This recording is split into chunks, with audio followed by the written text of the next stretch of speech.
Hey everybody, and welcome to another episode of the BJJ Foxcast. I'm your host, Alex Martinez, and today I'm really excited to have a new friend of mine, Trent Nessler. Trent is a brown belt in Brazilian Jiu Jitsu. Trent, who do you train under? Ray Casillas. Ray Casillas, and Yeah. go ahead. So that falls under the Roger Drysdale. Gotcha. Yeah, so you and I have not met, but you're the ACL guy. Right, the Yes. ACL guy Yes, on sir. Instagram, and a mutual friend, Greg McClarty, asked if I could get you on the podcast, and I went through your social media for like 10 minutes, and I was like, "Yep, this is the guy I want to have on." So thank you for doing this, Doc. I really appreciate it. Absolutely. Yeah. Pleasure. So did you train today?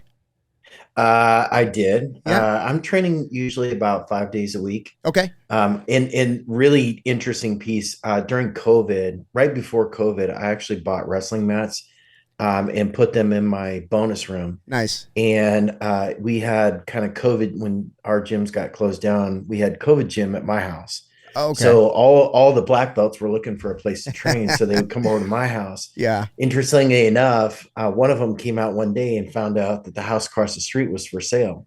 So he ended up buying the house across the street. No way. And I had one of our other black belts buy a house up the street. So Tuesday, Thursdays, I have opportunity to train with our black belts, and I absolutely love it. That's Absolutely fantastic. Yeah, that's fantastic, man. So let's go into a little bit about your background, because I'm very interested to get into the injury prevention. And one of the things I try to tell people is, when you're before you get a toothache, you want to go see a dentist, right? Before you have surgery or anything like that, you want to go get second and third opinions. But I really want to focus on injury prevention. So give me a little bit about your background and let everybody know why you're the guy to talk to. Sure. So I'm a sports physical therapist by trade. I've been in clinical practice for about 25 years.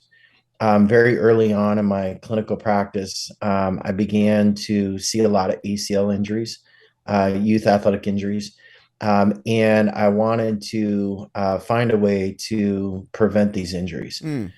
So I was about 3 or 4 years into practice. I went back and did my doctorate with a focus in biomechanics and motor learning, and started to really research ways to prevent injuries, research ways to better assess athletes, started to develop a movement assessment.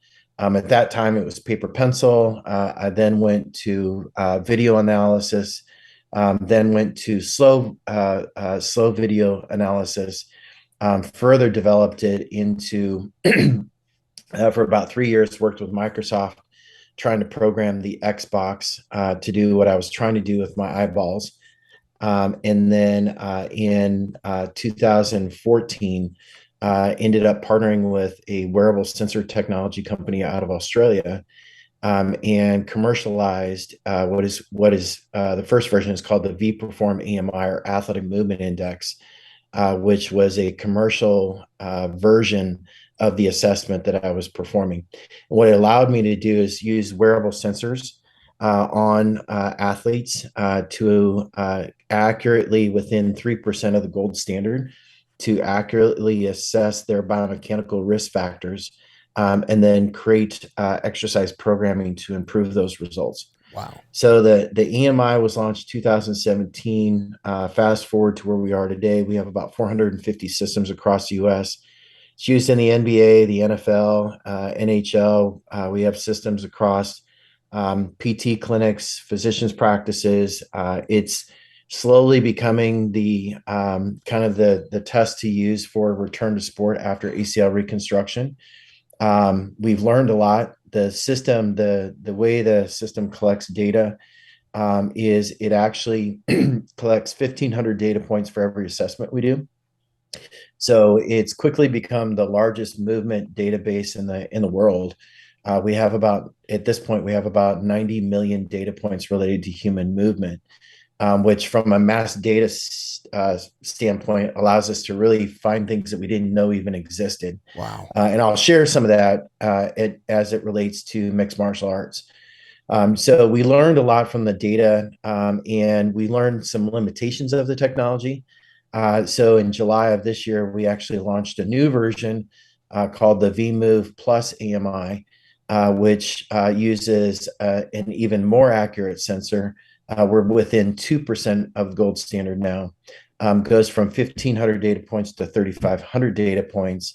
And we've actually launched now in Australia, Canada, the UK, and we just launched a big project in Africa for youth Olympic, up and coming Olympic athletes Wow. in the African market. So, Wow, that's lots of fantastic. great stuff going on, and the beauty of it is that we're just learning so much. Yeah. I alluded to for example with mixed martial arts. One of the things that and some of your viewers may or may not know this, but if you have a concussion, you are 3 times more likely to tear your ACL up to 2 years after a concussion.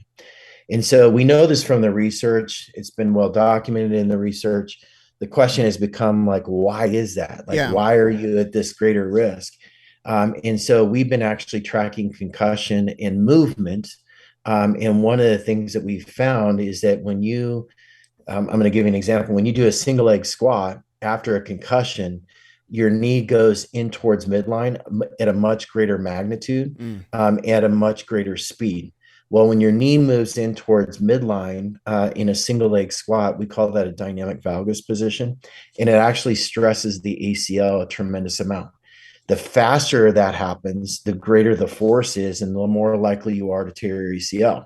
So for the jiu-jitsu athlete, if someone's going in for a single leg takedown and you're hopping around on one leg and you've had a previous concussion, if your knee's going in towards midline, you're more likely to tear your ACL. Wow. So yeah, so for me, what it's been able to allow me to do is to really combine the two passions I have: injury prevention and Brazilian Jiu Jitsu.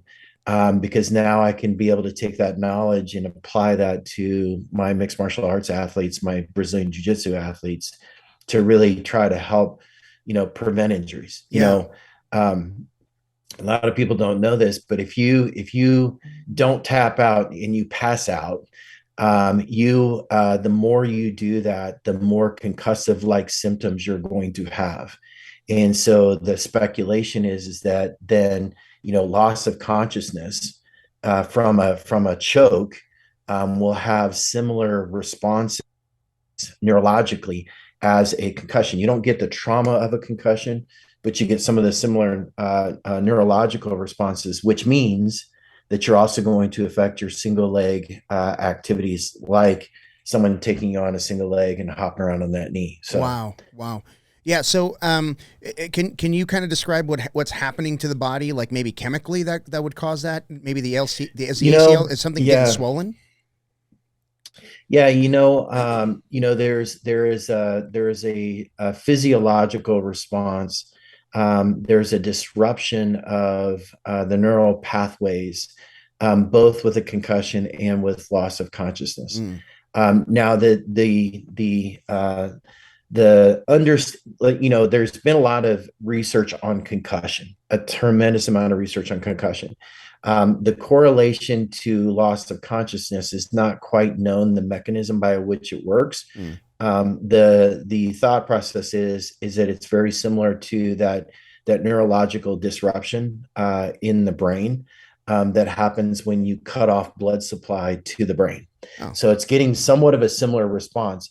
The biggest difference between concussion is there's what we call a coup contre coup injury, where the brain hits the front of the skull, and then your head whips back and it hits the back of the skull. There is a neurological disruption that happens with that.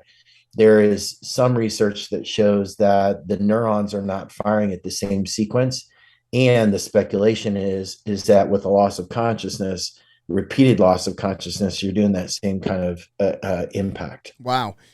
And going back to what you were saying about the sensors that you have that you put on athletes, what type of sensors are those, and where are they placed? Yeah, so they are. It's called an IMU, inertial measurement unit. It has an accelerometer, gyrometer, magnetometer in it, so it detects motion, rotation, and acceleration data. With our new version, you have one on thoracic spine, one on lumbar spine, and then you have one on each shaft or one on each tibia. And what it does is, again, it's collecting 3,500 data points for every assessment. A lot of different things that we look at. One of the things that we look at is, does your knee go in towards midline? If it does, how much does it go in towards midline? And at what speed does it go in towards midline? The other thing that we look at is, how is your control in single leg activities is really important, especially for when assessing someone for biomechanical risk factors. Let me step back for a second. For jiu-jitsu, that makes a lot of sense because, a lot of ACL injuries happen when someone shoots on you on a single leg takedown, and then you're hopping around on that leg, and that's where people will twist and tear their ACL. Yeah. So it has a lot of relevance to the sport. So we have it on thoracic, we have it on lumbar, we have it on each tibia. So we look at how does your knee go in towards midline? How much does it go in towards midline? And more importantly, one of the things that we found is that the speed at which it goes in towards midline is actually more important. So if you were to stand up stand on one leg and you let your knee go in towards midline, you could probably let it go 20 degrees and it's not going to hurt you. But if you did that at 250 degrees per second, you're probably going to tear something. Yeah. So we found that this speed factor, which quite honestly had not been published in the research yet. So, the beauty of collecting all of this mass data is we're seeing trends, quite honestly, before research is even published in this area. So we're kind of leading the research in that aspect. And more importantly, what it allows us to do is then create better corrective exercise to improve that before anybody even knows about it, before the research is even out there, proving these things out. So we have it on the lumbar spine or thoracic, lumbar, tibia. We measure, not just how much your knee goes in towards midline. We measure your control through the depth of that motion. We also capture your pelvis. How much does your pelvis move during that motion? Because what happens if you're standing on one leg and your pelvis drops off this way, your center of mass then also moves. So, it's funny because whenever I do some instruction in our jiu-jitsu school, I always talk about biomechanics. It's all about center of mass, and how you move someone's center of mass and someone's ability to control their center of mass. So if your pelvis is dropping, you can't control your center of mass. Your center of mass is going to lean to one side. So, that loss of control of the pelvis ends up adding to a lot of hip problems. So your labral tears in your hip, SI joint issues in the low back, and then also low back pain. So that control of the pelvis is really important, again, for a jiu-jitsu athlete, because that helps to alleviate some of the common problems that we see in jiu-jitsu. Yeah. And is there a way that you can kind of address that without having to, have all of these sensors mounted? Oh, absolutely. Yeah. Absolutely. The key is really, quite honestly, number one is weight training outside of jiu-jitsu. Like, whoa, like that's amazing. Like, we actually have to physically prepare our bodies for this. But the other thing is doing single limb training. The number one predictive test for ACL risk is a single leg squat. And so when I say a single leg squat, what I mean is that your opposite leg is up in the air. You're not touching it on the ground, and you're performing a single leg squat. Typically you're performing that single leg squat to about 40 degrees of motion. So, when you do a single leg squat, not allowing your knee to go in towards midline. So watching yourself in the mirror, not allowing it to go in towards midline, and controlling your pelvis. So something that's really interesting. So what we've seen in sports is that if I can improve the stability of your pelvis, if I can improve the stability of your knee, both from a magnitude and a speed perspective, what we've seen in sports is that your vertical jump and your sprint speed goes up. For a jiu-jitsu athlete, what does that mean? The speed and power of your takedowns is going to be much faster. Yeah. Why? Because the kinetic energy transfer across the system is going to be much better. You're going to be much more efficient going across. Your takedowns are going to be much more efficient, much more accurate. Wow. Wow. Okay. So my mind was blown just reading your bio and watching your social media, but this has completely blown me away. This is fantastic. What do you do for your own health? Like, you and I'll be 50 this month. I'm not going to, how old are you? I'm 53. 53. Okay. So, Yeah. so for us older athletes who still, I mean, you're training 5 days a week. I'm training about 5 days a week. I lift weights outside of training. I do whatever I can to help myself recover. But what can someone our age, cause I've got a few students that are just starting out, those poor guys. Yeah. What can they do to help themselves, stay on the mat? Yeah. So first of all, I'm a little bit, I would say type A, triple A personality, a little bit anal. Yeah. I'm usually up at 2:45 every morning. I hit the gym about 3 a.m. Work out in the morning. I try to do my workouts before I go to jiu-jitsu, and then I hit jiu-jitsu typically at 5:30 in the morning. Wow. So I do my training before, my weight training before. My thought process is, I started out in weightlifting. I was doing bodybuilding through high school and college. So when I went to jiu-jitsu, it was like all strength, bench press people off of me, and my professor always used to tell me, stop powering through it, stop strengthening through it. So what I always felt like is if I go work out and I exhaust myself, then I'm going to have to rely more on technique to do that. So, okay. But that's the person me. So I think especially for our mature athletes, I say mature now that I'm over 50. I like that. So for our mature athletes, number one is hydration. You got to get your hydration on key. If all you're doing is drinking soda and drinking caffeine, you are dehydrating your body. If you are clinically dehydrated, which any of your listeners can Google hydration chart, which is a urinal. It gives you what the color of your urine should look like. And if you fall below 3, you are 2 to 3 times more likely to suffer a musculoskeletal injury. Oh, wow. So that's known in sports.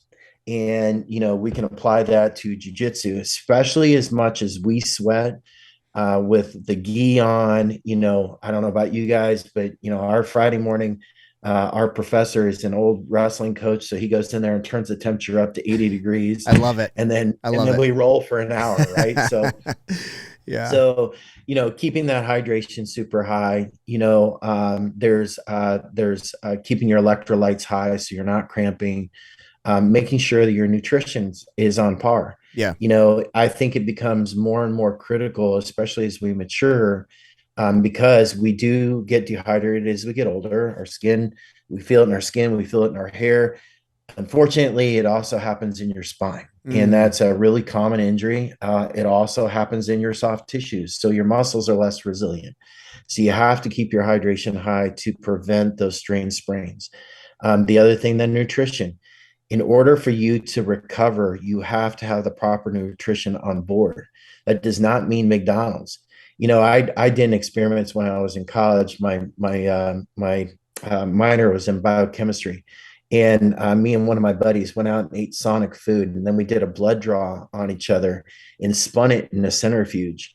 And when we took that blood sample off, it was literally 3/4 fat and about 1/4 of blood. Wow.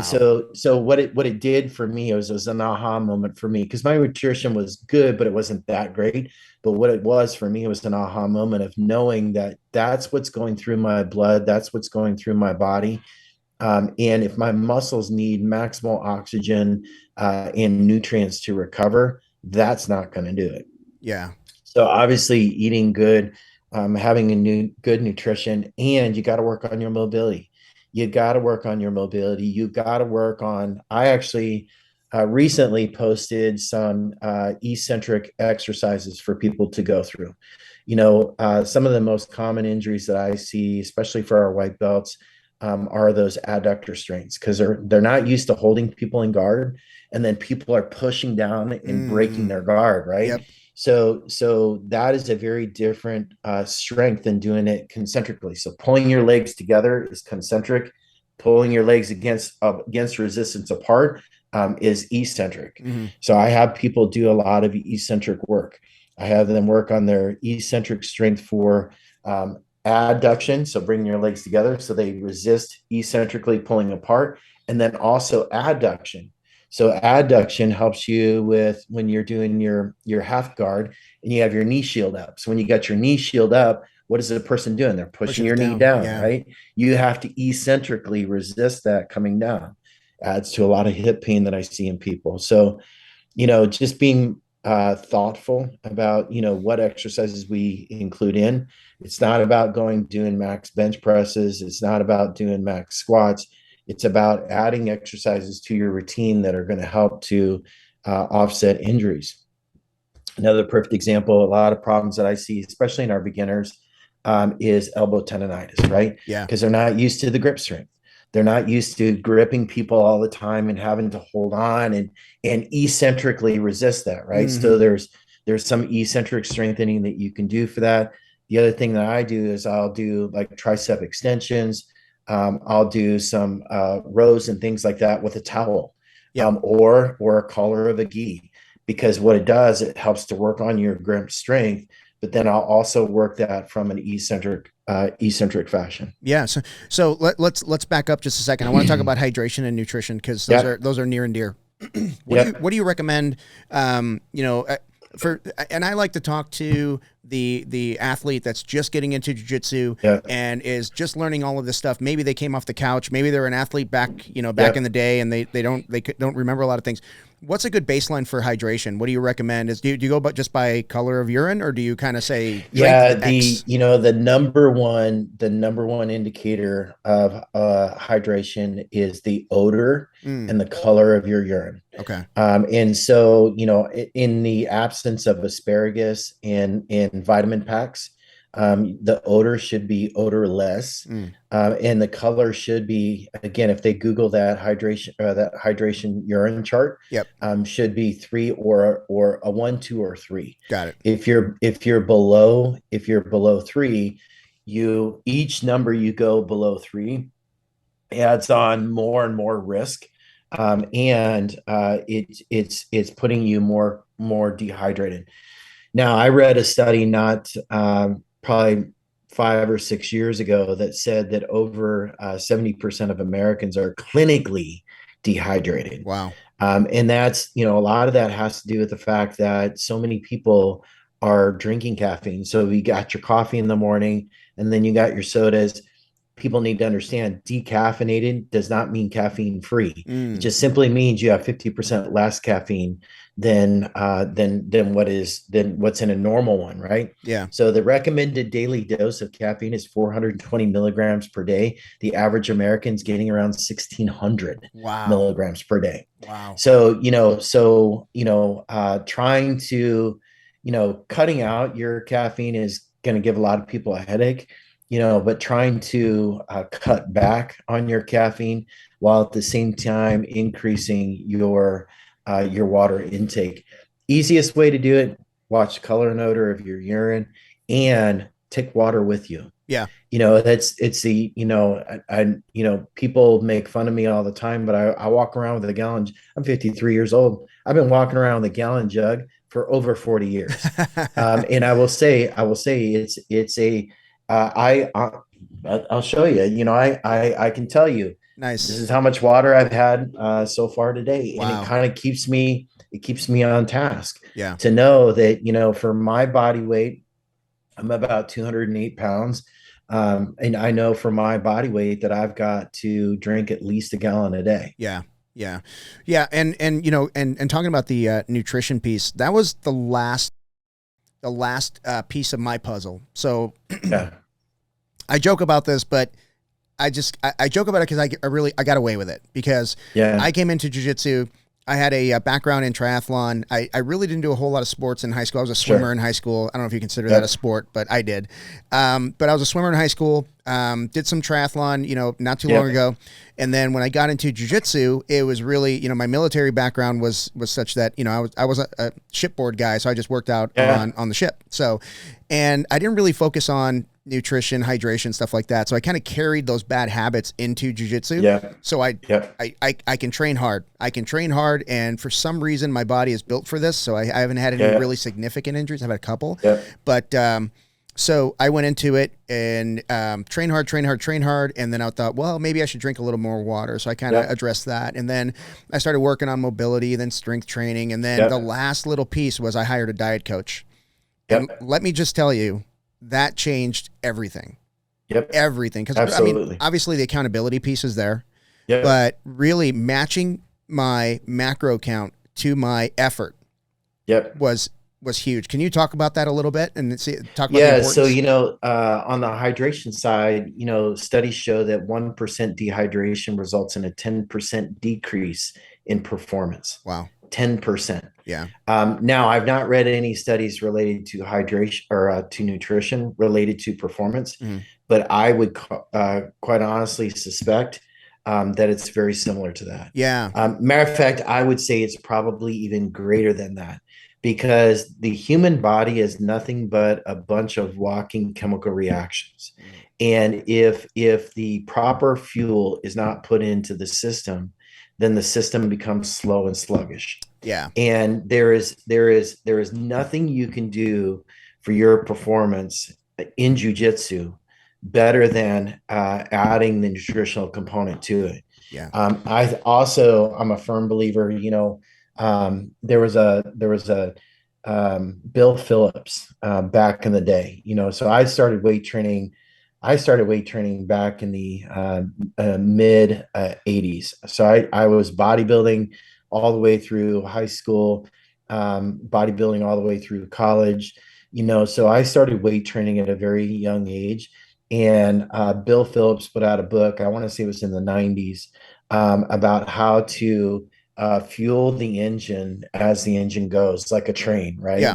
They don't just dump in all this fuel like one meal at breakfast, one meal at lunch, and one meal at dinner. I think one of the things that's been the most beneficial for me is I constantly fuel the system throughout the day. And what I've found is that, especially as I get older, more mature, as I mature, is that it's helped me actually maintain a metabolism that's a little bit higher. Yeah. Because what I do find is, as I've matured, my diet has got to be a hell of a lot cleaner than a 25-year-old. Agreed. It's got to be a hell of a lot cleaner than a 30-year-old, because that fat will add on to me a lot faster than it will for them. Yeah. Because there are, unfortunately, there are things that happen as we mature, with testosterone, where our testosterone starts to decrease, which has a huge impact on our metabolism. Yeah. That being said, your food intake will impact your testosterone levels. If you're eating really crappy food, you're going to decrease your testosterone levels.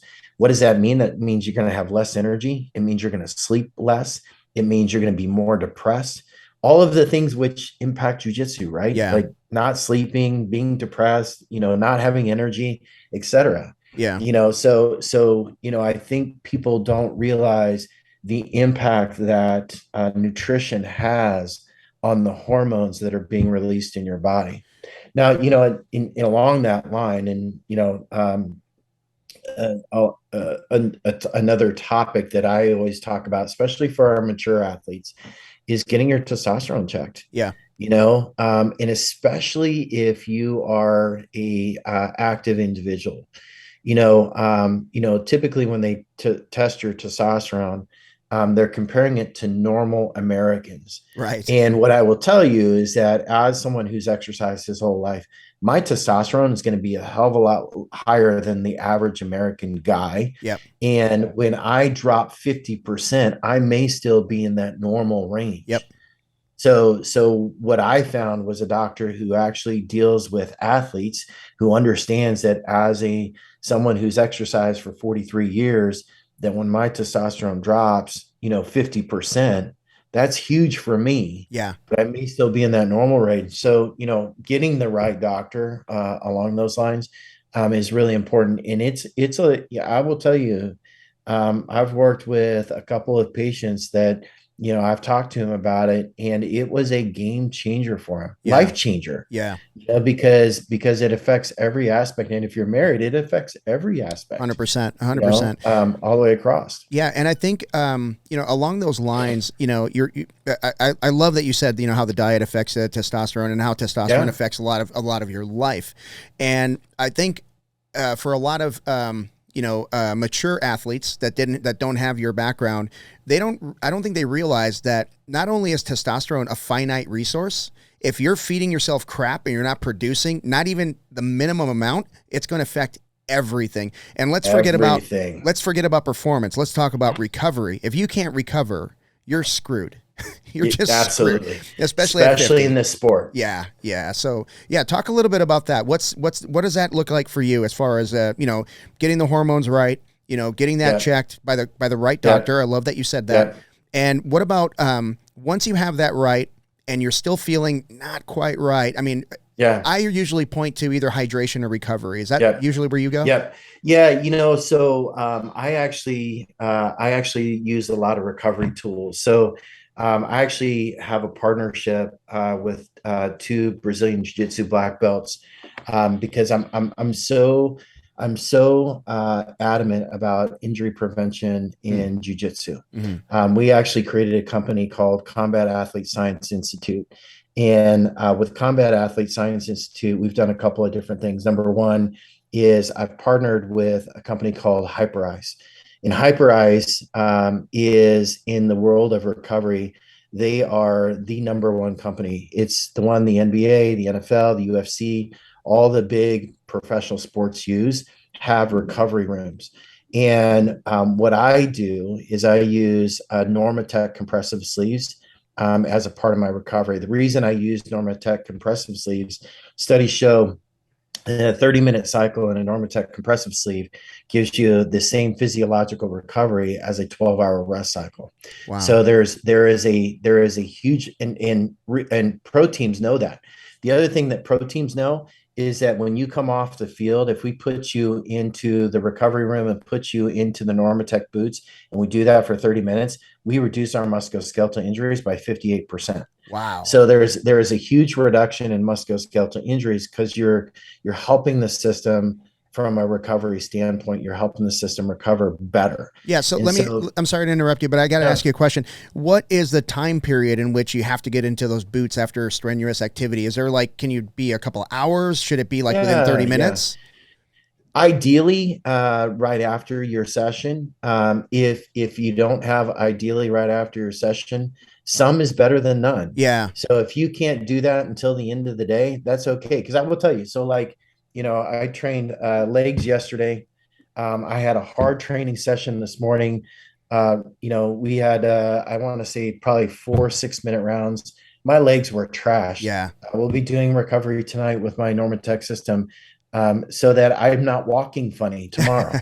Right. Because walking funny as a mature athlete means that you end up getting back pain because you're walking funny. Yeah. Right? Yeah. It's not like when you were 25 and you wobble down the stairs. Yep. Now it actually bothers you. Yeah. One thing I don't talk about is my hip hurting because I know all the jokes that'll come out of it. But I feel it when like you said, a hard leg day, you walk funny. My hips are killing me when I'm starting to start recovery. Yeah. Recovery is huge. So I use Normatec compressive sleeves. I also use Hyperice has a percussion gun. Yep. And the reason I use their percussion gun is it's quieter. So especially for me, if I'm working on an athlete and I'm doing something up by their neck, I don't like to have a jackhammer up by their ear right. as I'm trying to get them to relax. Yeah. The other thing is that the percussion rates are so varied on the Hypervolt, which is the Hyperice version, that I really like. It's very comfortable. People find it very comfortable. The other thing I use is vibrating rollers. Yep. So there's a lot of research out there that compared regular stretching to stretching with a roller to stretching with a vibrating roller. And what they found is that the plastic changes that happen in the tissue are actually a lot better with a vibrating roller versus a roller alone versus just stretching. Yeah. And so vibrating rollers is also something I use And I go through a series of lower extremity and upper extremity stretches with it. Yeah. The other thing is the mobility piece of it. To me, mobility and recovery go hand in hand. You got to have good mobility. Yeah. If you're not able, if you don't have good a good butterfly position, right? Then when someone passes your guard, you're going to pay for it. Oh yeah. Because when they force that leg down with their body weight on top of it, what that means is if you don't have that mobility, it means tissue's going to tear. Yeah. So muscle soreness is a grade of a tissue tear. The further the tissue tear goes, then you start getting into your tendonitis, then you go into your tissue tear, and then you go into your rupture. So it's just a different version of it. Yeah. Yeah. Or scale of it. Yeah. So I'm very familiar with the Hyperice products. I have, the sleeves, and I have the vibrating roller, stuff like that. Can you tell me a little bit, just out of my own curiosity, why is that design on that vibrating roller different than the flat foam roller? There's like a concave kind of angle to it. Yeah. So if hold on a second. And for those of I actually have one sitting here. So I was going to grab it. So this is the one that I use. Yep. This does not have any concavity to it. Gotcha. But it does vibrate. And I wasn't using this for sales purposes. I actually am going to be doing some recovery with a military group over the weekend. So this vibrating roller is the one that I use. It's hard. Yep. The reason that the vibration works is down. If you get into the microscience of it, down at the Golgi tendon organ level, what happens is the vibration actually gets that to relax a little bit more. Oh, okay. So it allows you to elongate a muscle a little bit more with the vibration. Yeah. So there's a point at which the vibration can come too intense that you don't get that, and it becomes more of an irritant. But one of the things about Hyperice is they're super diligent about the science of it all. And so they're really good about making sure that their vibration levels and the levels that vibration are more in that relaxation phase versus actually starting to contract phase. Nice. So can you talk a little bit about, it's still on the subject of recovery. Yeah. I use sauna and I use a hot tub. And we are dabbling with the idea of a cold plunge. Can you talk about the cold plunge and what the science is behind that? Yeah. Again, I think that there is a lot of varying research coming out about the cold plunges. It's definitely more popular in jiu-jitsu. I think from an inflammation standpoint, it's very beneficial. Okay. My first go-to when anybody comes to me is I will tell them to start icing. And I do several different forms of ice. One of the forms of ice I do is what is called an ice massage. So for your elbow tendonitis, is anything that you can put your finger on and say it hurts right there. Yep. I'll typically use an ice massage. And the reason I use that is what it does. It's basically rubbing an ice cube on the injury. I usually do it with like a paper cup or something like that. But what it does, it builds a layer of water between the ice cube and the skin. And what it does, it transduces the cold much more efficiently. So when you get into a cold plunge, it actually transduces the cold much more efficiently and to a deeper level than you're really going to get with just an ice pack. Okay. Now that being said, there's also a lot of physiological response to that, right? Sometimes you'll get in there and you'll feel like you're going to get sick. Like you'll get this hyper response. So grading yourself into it is important. But also there is a lot of physiological benefit to it. One of the things that I've found that's super beneficial for injury recovery, as well as just overall recovery, is what is called a class 4 laser. Now, most people have not been exposed to these because they are super expensive. A class 4 laser will run you about 40 grand. Wow. From a PT clinic perspective, it is the end all be all. I've got guys that have come in who've had a what's called an ulnar collateral ligament tear rupture, right? So in baseball players, we would repair that. Mm-hmm. In wrestlers and jiu-jitsu athletes and in MMA, you don't repair that because you don't have the torque of the elbow like a baseball player has. Yeah. So typically what we try to do is we try to control that inflammation right away, try to get some scar tissue to scar down and get that tissue to heal as quickly as possible. I've had guys come in who rupture their UCL and have worlds in 2 weeks. And through the use of ice massage and through the class 4 laser, had significant results. Where combining that with soft tissue mobilization and getting them to get restored full range of motion, that they're actually able to compete at Worlds. Now, I said class 4 laser and ice. Don't ever ice after class 4 laser, because what you do is you negate the results of the class 4 laser. You can't ice for 24 hours after doing a laser. Gotcha. And when you, so yeah, that was going to be my question. So, so 24 hours after, then you're good to go to do whatever it is that your normal routine would be, right? I mean, yeah, after a class 4 laser, you don't do ice or an ice bath afterwards, because again, it negates the benefit of the laser. The laser is a deep tissue heat, which you can actually burn a tissue if you don't know what you're doing. Yeah. But it's a deep level heat. And it's working down all the way down to the mitochondrial level, where it actually speeds the mitochondria up in protein synthesis, which helps in that repair process. Wow. Yeah. So that's like red light therapy to the umpteenth degree, right? I mean, it's yes, like the absolutely. ultimate. Yeah. Yeah. So, so we talked about recovery. Now let's talk about breaking muscles down. I want to talk about your blood flow restriction training. I caught a little bit on your social media, a little bit on on Sensei YouTube, but tell me about the benefits of the blood flow restriction, and what is it? Yeah, so it's interesting. There was a Dr. Kishimoto, who was a mixed martial artist in Japan back in the 60s, and how it came about. And he was sitting back on his heels for a long period of time, and then he felt like his legs were all pumped up after doing that. And he's like, I wonder if I can use this for training. And so what he started to do is he actually took tires from his bike and we're tying them around his legs and then exercising with them on, which like tourniquets. I do not recommend. Yes, I do not recommend, because he actually put himself in the hospital by doing that. Yeah.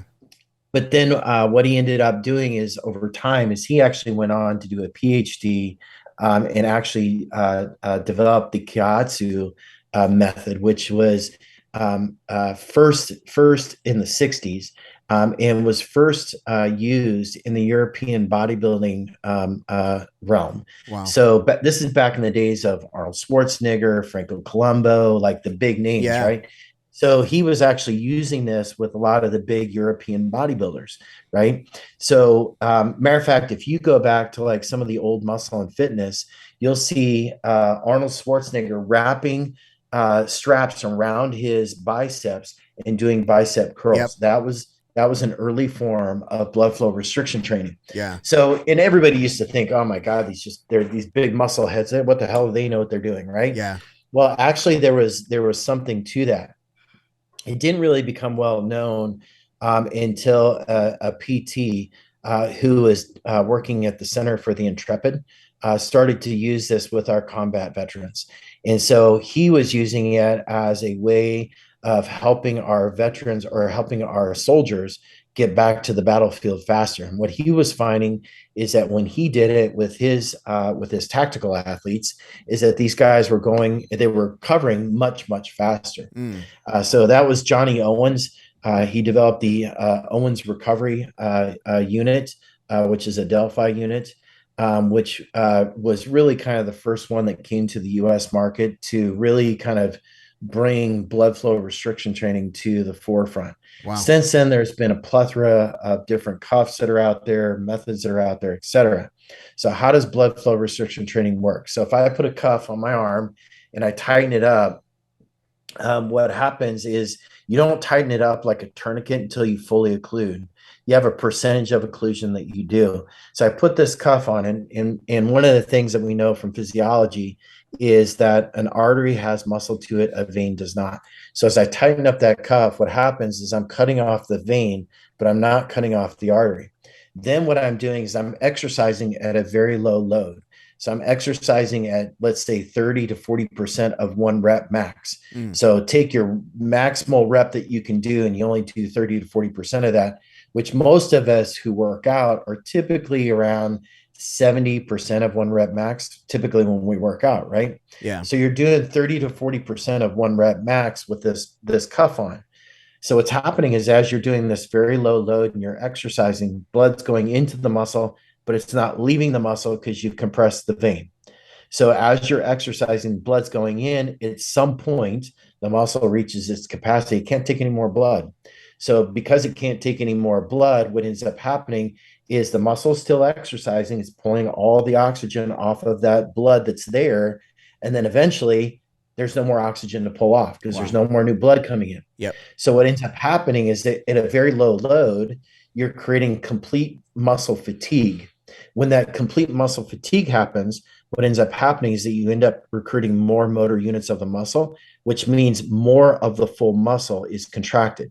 Now, typically, you don't get that motor unit recruitment or that response unless you're doing 85% one rep max. Gotcha. So you're doing this at 30% one rep max, where you're getting the recruitment that you would typically not expect to get at 80 to 85% one rep max. Wow. The other beauty of that is that what happens is as you continue to exercise is you have a decrease in pH. I don't want to go through all the biochemistry of it, but you have a decrease in pH. What it causes is a cascade of events, which ends up resulting in a massive dump of growth hormone and a massive dump of what is called IGF-1, insulin growth factor 1, yep. which both helps soft tissue repair, helps muscle grow, and it also suppresses myostatin, which limits muscle growth.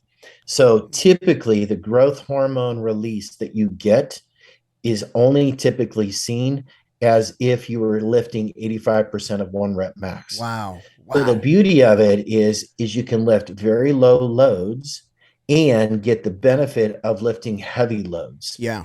The other benefit of it is that you can also use it for cardio. So how I use it for my jiu-jitsu athletes is if after an injury, one of the worst things when you come back to the mats is what? You're out of gas, right? Yep. Like you're completely gassed. So what I do with my jiu-jitsu athletes is I will use BFR and a cardiovascular routine. So I can ratings of perceived exertion. Everybody's heard that term when you're riding a bike, like on a scale of 1 to 10, where are you at? I'm at a 3. So at 3, you're at 30% of your VO2 max. Okay, there's a correlation there. So at a 3 out of a 10 on ratings of perceived exertion, if I put BFR on you at the same time and have you ride, I can actually increase your VO2 max. Yeah. So the beauty of that is that after an injury, I can exercise you at a load that's not going to stress the injured tissue, but at the same time is going to push your VO2 max like I'm pushing you at 80 to 85% of your VO2 max. Yeah. So the beauty of that is that when you go back to the match, your gas tank's not empty. That's fantastic, man. That is a science hack. That is high tech as it gets, right there. Yeah, and it's been around for a long time. That's something most people don't understand. That's really cool. Yeah. Well, the sad part is that BFR has been around for a long time, and for ACL injuries, in my mind, it should be a standard of practice. And what I see, I teach a certification course for PTs, athletic trainers, and chiropractors in BFR. And what I find is that probably 50%, maybe not even 50%, probably 40% of clinicians who treat ACLs know what BFR is or use BFR. Wow. Okay. Yeah. And so are you typically using it in an anaerobic kind of activity where you wouldn't throw it on somebody's legs when they're pedaling a bike or anything, a stationary bike or anything like that? No, that's the VO2 max. Yeah. I put it on somebody on a bike. Okay. Okay. Yeah. I put it on somebody on a bike. I put it on somebody during squats. I put it on somebody during bicep curls. Nice. You can literally use it during every form of exercise. Now there is a protocol you use, that you have to put pressure on, put pressure off, put pressure on, put pressure off. And I've got all those protocols. Yeah.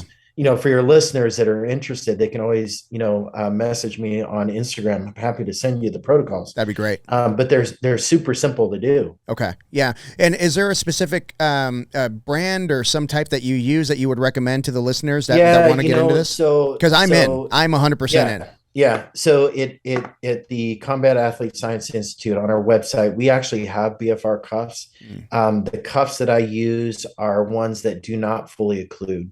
Okay. And the reason that I use those is that it allows me to use them in the gym with somebody who's not familiar with BFR, and they're not going to hurt themselves. Nice. Because if you have a cuff that fully occludes, and there's several out there, but if you have a cuff that fully occludes and you have them exercise and they are fully occluded, they can create some pretty significant damage. Yeah. Yeah. And I would be that guy. Let's give it a try and see what happens. Right. Right. Yeah. If a little is good, man, if I crank that sucker up, it's going to be great. Yeah. Yeah. Right. But, I want to switch gears a little bit, and I want to ask you about your training programs for other PTs.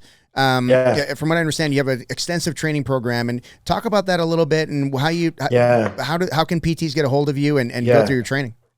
Yeah. So I have several certification courses that I do. I have one in the movement assessment that I do.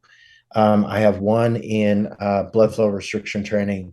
And then I have one in treating the combat athlete. Okay. One of the things that I've found as a physical therapist and as a Brazilian Jiu Jitsu athlete, so I've been training Jiu Jitsu for 10 years. Yeah. And one of the challenges that I've seen is that when Jiu Jitsu athletes go into a PT, they're like, "Oh, you do karate," or "Oh, you do Krav Maga."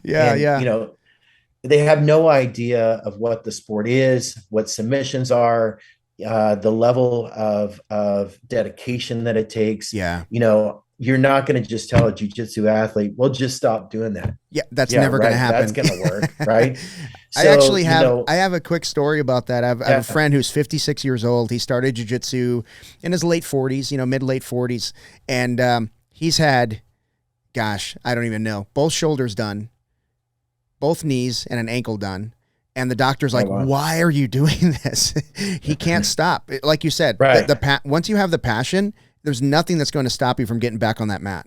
Right. Yeah. Well, you know what? And I will say, for any of your jiu-jitsu gym owners that are listening, I would highly recommend, one of the things that I've done in my community is I have set up a network of an orthopedic surgeon, a primary care sports medicine fellowship trained doctor, and PT who all know the sport. Matter of fact, the primary care sports med doc actually came and trained with me so he could better understand the sport. Wow. So I feel like it's absolutely essential that a gym affiliate themselves with that referral source so that when someone gets injured, and instead of telling that person, don't do that, or telling that person, you got to take off for 3 months, that you actually have a doctor that's going to help you still do what you can do, and not completely take you off the mats. Because here's the sad aspect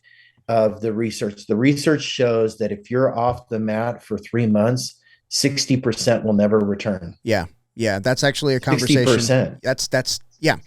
That's a big number, man. And you know, as an academy owner, we have an academy here in Mesa, Arizona. You're welcome to come anytime you're in town. I would love that. Yeah. And we talked about that today. I mean, if as an academy owner, if I lose 60% of my business, that's pretty much I'm out of business, right? Yeah. So I want to prevent injuries as much as possible. And coming back, I always tell people, starting jiu-jitsu is way easier than coming back because you don't know what you don't know. Right? And the people coming back as a purple belt, brown belt, they know what's waiting for them as soon as they walk through the door. So so I can really appreciate that. Yeah. And I think as an academy owner, affiliating yourself with those practitioners who understand that is essential. And that's why I started treating the combat athlete, because it's a course that I originally developed because I was frustrated with PTs who are releasing athletes back to the mats who've not done anything related to jiu-jitsu in treatment where it's safe. Yeah. They send them to the gym to do that. That's that is a recipe for disaster. Yep. So to help to alleviate part of that problem, that's why I created Treating the Combat Athlete, because I wanted to teach physical therapists, athletic trainers, personal trainers, and physicians what the sport is, what are some of the common submissions, what an orthopedic exam looks like on a Brazilian Jiu Jitsu athlete, because it is very different than your normal athlete. Yeah. We're not going to have full cervical range of motion. Right. It's just, that's a normal part of it. Yeah. I have pain everywhere. Yep. It's different when you ask me what pain brought me in. Well, where do you have pain? Well, shit, my knees hurt, my neck hurts, my wrist hurts, my fingers hurt. If it bends, it hurts. Right, exactly. So the course was designed to really help educate practitioners about the sport, because it is, one of the fastest growing sports in the country. Yeah. And when people get in, as you you get addicted. Yeah. If you've got a type A personality, man, you are going to be addicted. 100%. Yeah. I was in week one. I was in week one. Yeah. Absolutely. Right. Yeah. And so because of those things, I also want to contribute back to the sport by helping to prepare clinicians to treat these athletes. Yeah. As a physical therapist, I can go out there and I can get 100 different courses on teaching or treating a baseball player or treating a football player or a soccer player. When it comes to jiu-jitsu, there's one course. Yeah. And that's the course that we put together. So, to me, it's combining my two passions, injury prevention and jiu-jitsu. Yeah. And matter of fact, I'm getting ready to do a course in St. Louis for a healthcare system. And I've actually gotten to the point where I will do a live lab, and I will bring extra gis and I'll put them on the mat. Nice. Let them experience what an arm bar feels like. Yes. So that they understand, like when you're returning somebody or they tell you they rupture their biceps because of an arm bar, they understand what that actually is. Yeah, that's really important, especially when I have jiu-jitsu players who are, they just started jiu-jitsu and they're saying, oh, I do CrossFit as well. I'm like, okay, we're going to put strain on your joints that's never been put there before. So I always recommend maybe scale the CrossFit back. I never tell anybody to quit anything, but scale it back until your body kind of gets used to that pressure, right? I mean, in the wrists, in the hands, any joint, anything, like I said, if it bends, it hurts, right? If it bends, it hurts. So adding, like you said, we do add weight training, but I added weight training like 6 years into my jiu-jitsu practice, right? So well into my purple belt that I add. So I already understood that pressure on the joints, but that's very important that people understand that. Well, and I think there is, and again, part of what we try to do at the Combat Athlete Science Institute is I've tried to put in there exercises to help to prevent injuries. So, there's a series of exercises that I use in what I call fatigue state training. So fatigue state training, I have them do it at the end of practice when they're tired. And so that does two things. Number one is you don't need the volume of exercise to get the training effect because you're already tired. Yeah. So it reduces the exercise session. Number two is by training in a fatigue state, what it actually does is, from a specificity standpoint, is when you're tired, you're actually moving better and you're less likely to get injured. Yeah. So, the other thing I actually do is I combine BFR with some of our normal jiu-jitsu stuff, so I'll do, for performance enhancement. So I'll do BFR with grip fighting. So do 3 minutes of grip fighting. Oh my God. You want to talk about an arm burn? Like that is super duper intense. I would not suggest that for somebody starting out because it's going to be way too intense for you. Yeah. But I'll do that. I'll have them wear BFR and do shots. I'll have them, the opponent wearing BFR as well and doing sprawls. Yeah. So what it does is by using the BFR and doing these time sessions, it creates a more expensive shot or a more explosive shot Yeah. and a more explosive sprawl. I love it. I love it. Hey, so can you tell me, like we just talked about, business owners keeping our guys healthy, keeping them on the mats. What can I do as an academy owner to keep my guys healthy, keep my guys and girls healthy, and keep them on the mats? So the biggest thing is investing in recovery. And so, at our gym, it's a fairly large gym. We're in Spring Hill, Tennessee. Just to give you an idea, we have 21 black belts, and we don't promote easy. Wow. I've been in it 10 years. I have a brown belt. So, so it's not like we're promoting black belts left and right. Yeah. We have 21 black belts. We have a very large school. Ray he's got a great culture. One of the things that we did is we piloted this at our gym, because I kept telling Ray, I'm like, man, we got to do something for recovery. So we ended up putting in a recovery room into our gym. In the first business model that we did with it was we ended up offering the recovery room for an additional $20 a month. So members could pay additional $20 a month and they could get the recovery. But I mean, jiu-jitsu athletes, they're not going to take advantage of that, right? Because it's an additional amount of money that I can buy another gi or put towards my gi or whatever. And I just don't see the value of doing recovery. So what we ended up doing is we ended up increasing our membership fee and including the recovery as a part of it. Perfect. And then I also have done, I do multiple posts on our gym page about recovery, about injury prevention and stuff like that, to really help people understand why it's important that you use that recovery room. So now it's included as a part of your membership. You have no excuse.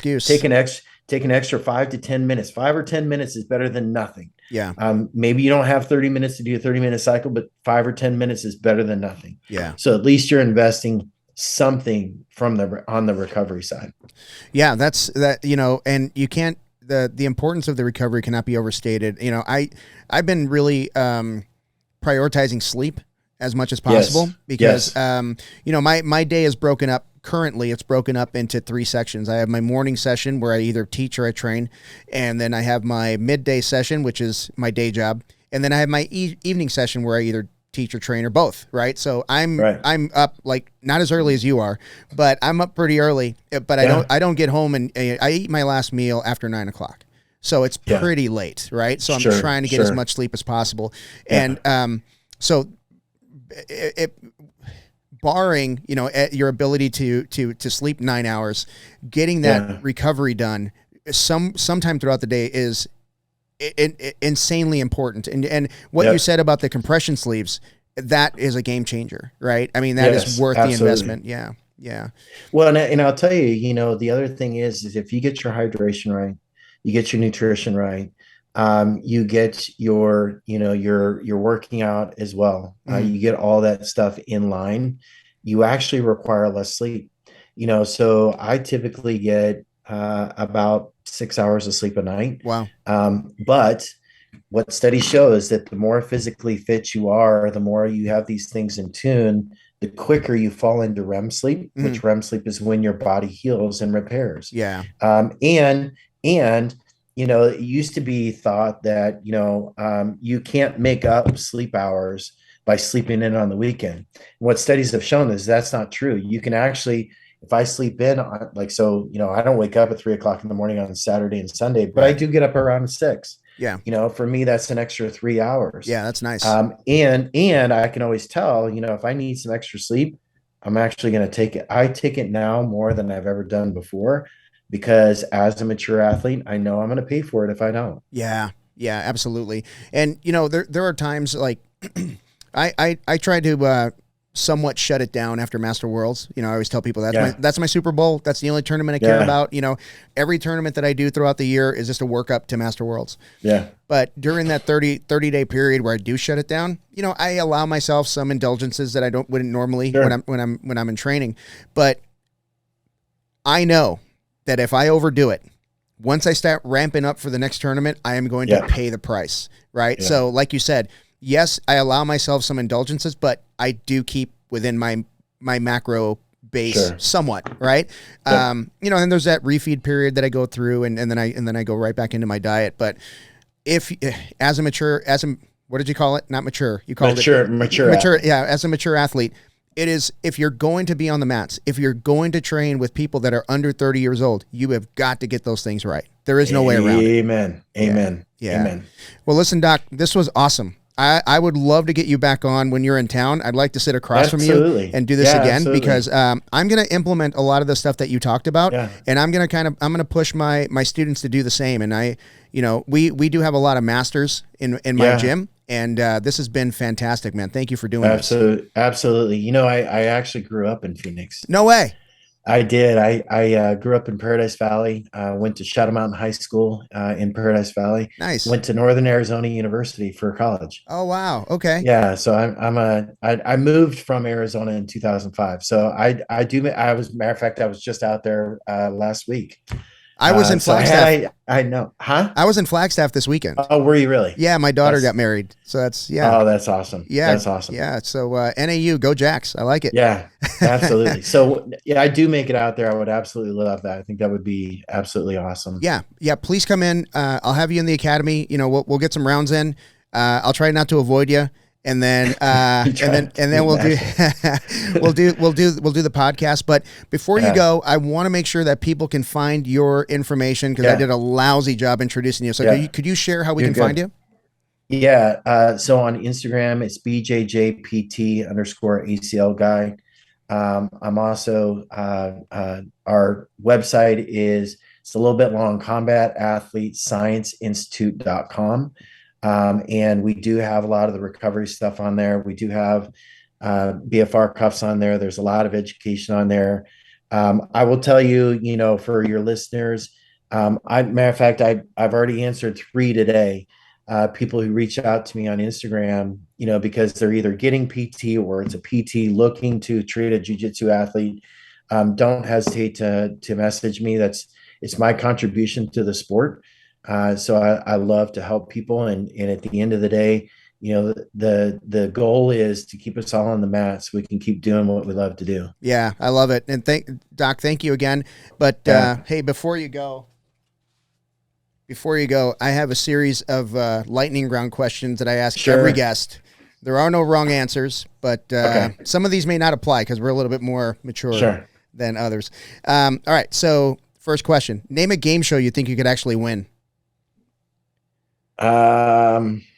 Game show that I could actually win. The dating game. Oh, nice. You're actually the second person to say that one. Old school. Yeah, old school. And I've been married 30 years, so I better win that one. Yeah. What's your favorite cheat meal? My favorite cheat meal is Papa's rum. Ooh, I like it. Yeah. What's your go-to karaoke song? She dropped a bomb on me, baby. I love it. What's a dumb song you secretly like? Like you would never play the song in front of people? Macarena. Do you like to sleep in or take a nap? Both. Both. I like it. Okay. What's your favorite childhood TV show? Johnny Quest. Nice. Rolling Stones or Elvis? Rolling Stones. Nice. All right, Doc, thank you so much for doing this. And listen, if you guys got anything out of this podcast, please like and subscribe. Look up Dr. Trent Nessler. He is a wealth of knowledge, and he's very generous with the information on Instagram and on his webpage. Doc, thank you again, man. Absolutely. Thank you so much for having me, Alex. My pleasure. You take care. Awesome. Thank you.